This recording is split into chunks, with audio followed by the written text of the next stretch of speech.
Hello and welcome. It's our Treasure Chest Tuesday to bring forth the treasure chest of you.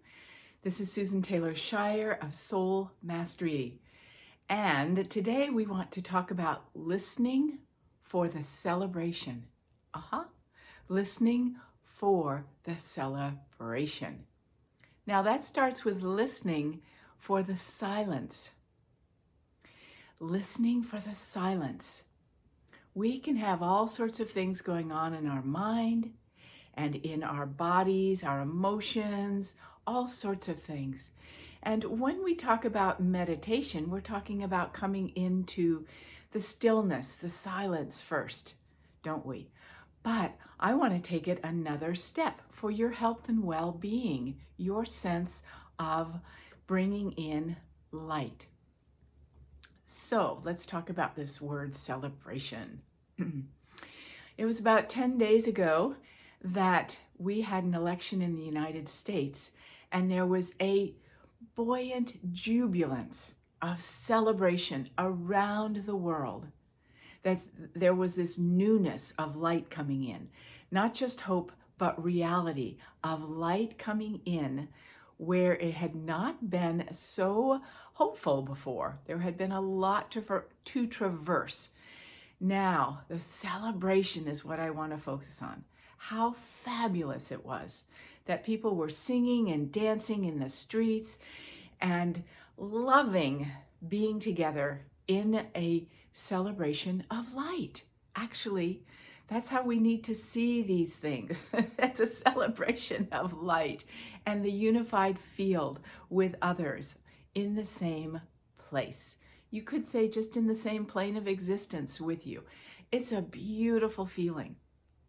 And you could say it's been a long time since we have done that collectively, but we're doing it more and more. I will say it again. I know I've said it a few times. Even though it's been a really tough year for all of us, and I mean all of us, there is more light embodied on the planet. There is more divinity in ourselves than there has ever been. I know right now we're working with a lot more fear than ever. It seems to just sort of permeate. But the beauty is we always have a choice. That's the beauty of free choice. We always have a choice to focus on either the fear that's there or the light that's there. Eternal light. We can celebrate right now that eternal light is with us completely, always eternal. And the universe supports us always. So imagine just in this spirit of celebration that you can celebrate light anytime. And even though you may, the other day I woke up with this fear in my heart. I had no idea where it was coming from, what it was about, all of that. I was aware of it with understanding and support for it. And then I said, okay, I could just lay here in bed going, oh my God, I'm afraid and I'm not going to move. And that's all I'm going to do. Or I could get up and celebrate life. Ta-da! The beauty and the variety and the amazing nature of life. Just get up and start to celebrate what is of life. It really is the celebration of life that we have to evoke for ourselves on planet Earth. And deep appreciation works in that regard as well.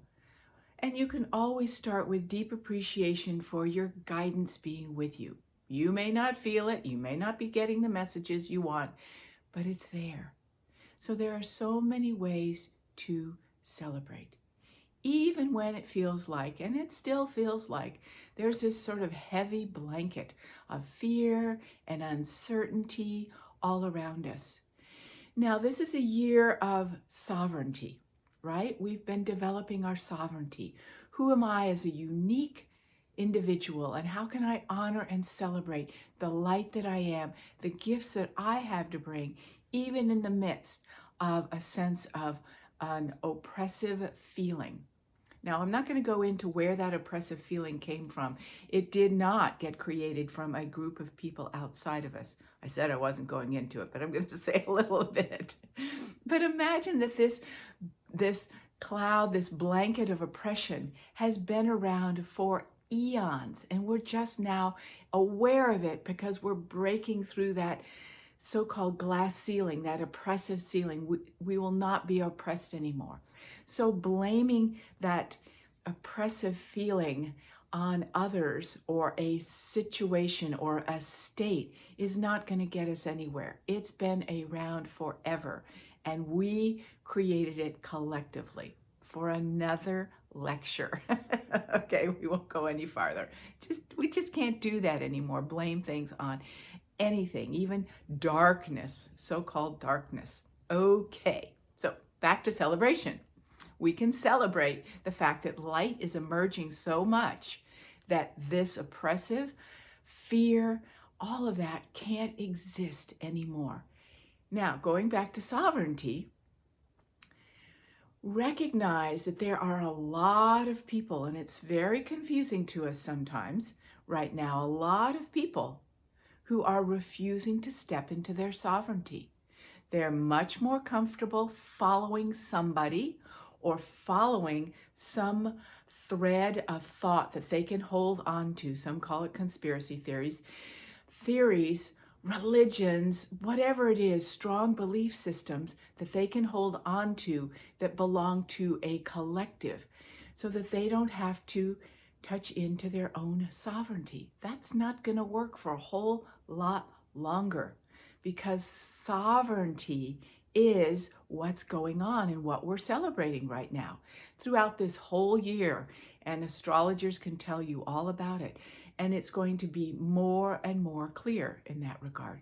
So this sovereignty is actually essential for us to move into the new world and the unified field of the new world that we crave to celebrate.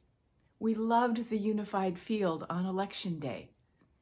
But sovereignty started with us voting, each one voting for what was important to me, right? That starts with sovereignty. So you start with the sense of this is what I value, this is what is important to me, and then you start to feel your heart filled up with a celebration of you, and you start to connect to a unified field of others who are also celebrating life and celebrating their part in life. We always have a choice. So we go into listening to the silence and the vibration of celebration that is always present for us to connect to. In simple ways, in grand ways, really keep your focus on that celebration word even right now. It's for your health, for your well-being, for abundance, for love. And if you need to go into a memory from time to time of the last time you witnessed celebration, you were part of a celebration, you can look on it, look up a video on YouTube of babies and puppies and celebrate that, whatever you need to do to keep that vibration alive, because that is the vibration we're moving towards, we're creating it now for this new world coming. And this is the corridor we're in right now energetically, so we can do it right now. So I am with you in celebrating the light that is pouring in more so than it ever has, thanks to us receiving it. And I celebrate with you the unified field of celebration and love that is making way for waves and waves of celebration for us to revel in from this moment forward. Blessings of love to you, and stay tuned. I will be doing on, it's November 23rd, Monday, a celebration of Thanksgiving for all of us. Stay tuned, you'll get emails about it so we can celebrate collectively at this moment in time, in this year, that we have made it through, almost. So I am so with you in celebrating the life that you are and the light that we are all connected to eternally.